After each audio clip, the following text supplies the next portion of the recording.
الحمد للہ رب العالمین والعاقبۃ للمتقین والصلاة والسلام علی خاتم الانبیاء والمرسلین اللہم صلی علی محمد فی اول کلامنا، اللہم صلی علی محمد فی اوسط کلامنا، اللہم صلی علی محمد فی آخر کلامنا۔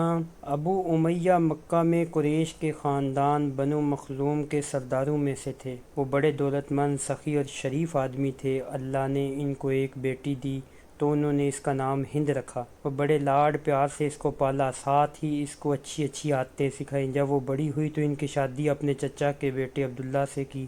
عبداللہ بڑے نیک نوجوان تھے۔ وہ رسول پاک صلی اللہ علیہ وسلم کی پھپھی حضرت برہ کے بیٹے اور آپ صلی اللہ علیہ وسلم کے دور شریک بھائی تھے۔ رسول اللہ صلی اللہ علیہ وسلم نے لوگوں کو اسلام کی طرف بلانا شروع کیا تو کچھ مدت کے بعد حضرت عبداللہ اور بی بی ہند دونوں آپ پر ایمان لے آئے۔ اس زمانے میں جو شخص اسلام قبول کرتا، مکہ کے کافر اس کو بہت ستاتے اور طرح طرح کی تکلیفیں دیتے تھے۔ انہوں نے حضرت عبداللہ اور بی بی ہند کو بھی ستانا شروع کیا۔ اس وقت ابو امیہ فوت ہو چکے تھے اور کافروں کو ان پر ظلم کرنے سے روکنے والا کوئی نہ تھا۔ آخر نبوت کے 5ویں سال نبی پاک صلی اللہ علیہ وسلم کے فرمانے پر دونوں میاں بیوی کچھ دوسرے مسلمانوں کے ساتھ مکہ سے حبشہ کے ملک کی طرف ہجرت کر گئے۔ وہاں ایک نیک بادشاہ کی حکومت تھی جو کسی پر ظلم نہیں ہونے دیتا تھا۔ حضرت عبداللہ اور بی بی ہند کو حبشہ گئے ہوئے 2-3 ماہ ہی گزرے تھے۔ انہوں نے یہ خبر سنی کہ مکے کے کافر مسلمان ہو گئے ہیں۔ اس پر وہ حبشہ سے مکہ واپس آ گئے۔ یہاں پہنچ کر معلوم ہوا وہ خبر غلط تھی۔ اب کافروں نے ان کو اور زیادہ ستانا شروع کر دیا۔ اس پر وہ اگلے سال پھر حبشہ چلے گئے۔ کئی سال تک وہاں پردیس کی زندگی گزارتے رہے۔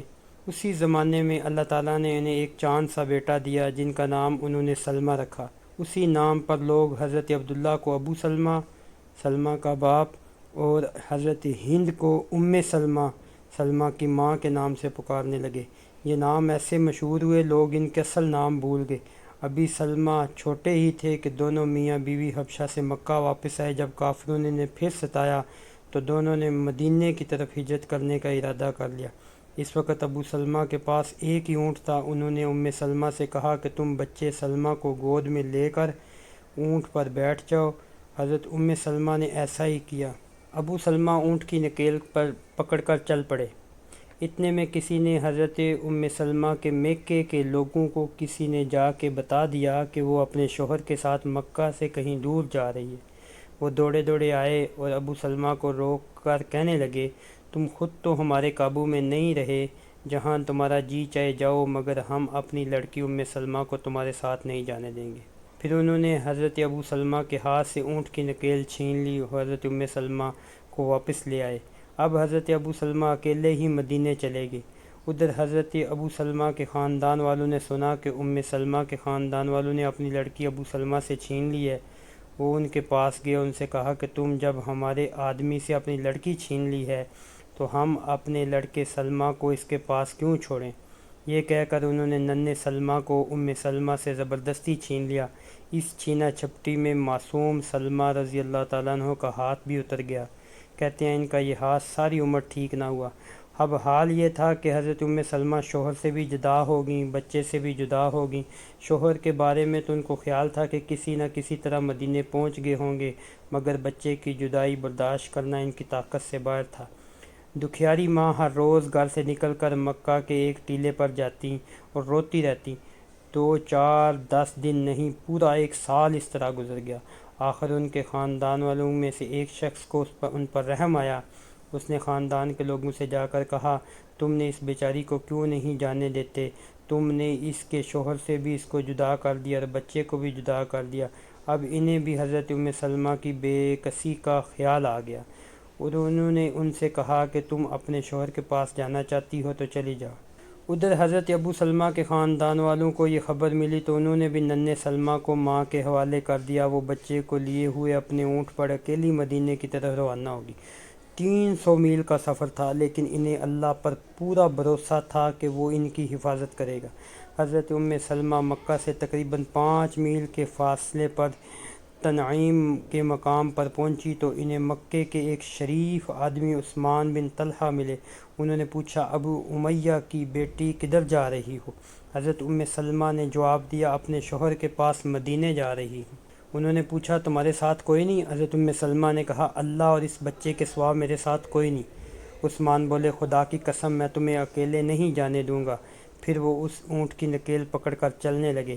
جب کوئی ٹھہرنے کی جگہ آتی تو وہ حضرت سلمہ کے اونٹ کو بٹھا کر پرے ہٹ جاتے۔ جب وہ بچے کو لے کر اتر جاتی تو وہ اونٹ کو کسی درخت کے سائے میں باندھ دیتے اور دور کسی درخت کے نیچے جا لیٹتے۔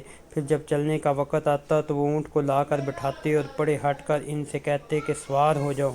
وہ سوار ہو جاتی تو اونٹ کی نکیل پکڑ کر چل پڑتے۔ غرض اسی طرح چلتے چلتے مدینے کے قریب پہنچ گئے۔ اب انہوں نے حضرت سلمہ سے کہا کہ تمہارا شوہر اسی شہر میں ہے، اس کے پاس چلی جاؤ، اللہ تمہیں برکت دے۔ پھر وہ وہاں سے پیدل ہی مکہ واپس چلے گئے۔ بعد میں حضرت سلمہ رضی اللہ تعالیٰ فرمایا کرتی تھیں خدا کی قسم میں نے عثمان سے زیادہ ساتھ دینے والا شریف آدمی کبھی نہیں دیکھا۔ حضرت سلمہ رضی اللہ تعالیٰ عنہ کے مدینہ پہنچنے کے تیسرے سال احد کی لڑائی پیش آئی، جس میں ان کے شوہر حضرت ابو سلمہ شدید زخمی ہو گئے اور چند ماہ بعد فوت ہو گئے۔ انہوں نے اپنے پیچھے 4 بچے چھوڑے، 2 لڑکے اور 2 لڑکیاں۔ حضرت سلمہ نے اللہ کے راستے میں بڑی مصیبتیں جھیلیں، اس لیے نبی پاک صلی اللہ علیہ وسلم کو ان کا بڑا خیال تھا۔ اب وہ بیوہ ہو گئیں تو آپ نے کچھ مدت کے بعد انہیں سہارا دینے کے لیے نکاح کا پیغام بھیجا، جو انہوں نے قبول کر لیا۔ یوں وہ سارے مسلمانوں کی ماں بن گئی۔ نبی پاک صلی اللہ علیہ وسلم نے ان کے 4 بچوں کو بڑی محبت اور شفقت سے پالا۔ حضرت سلمہ رضی اللہ تعالیٰ عنہ اپنے والد کی طرح بے حد سخی تھیں۔ ان کے دروازے سے کوئی سوال کرنے والا کبھی خالی ہاتھ نہ جاتا تھا۔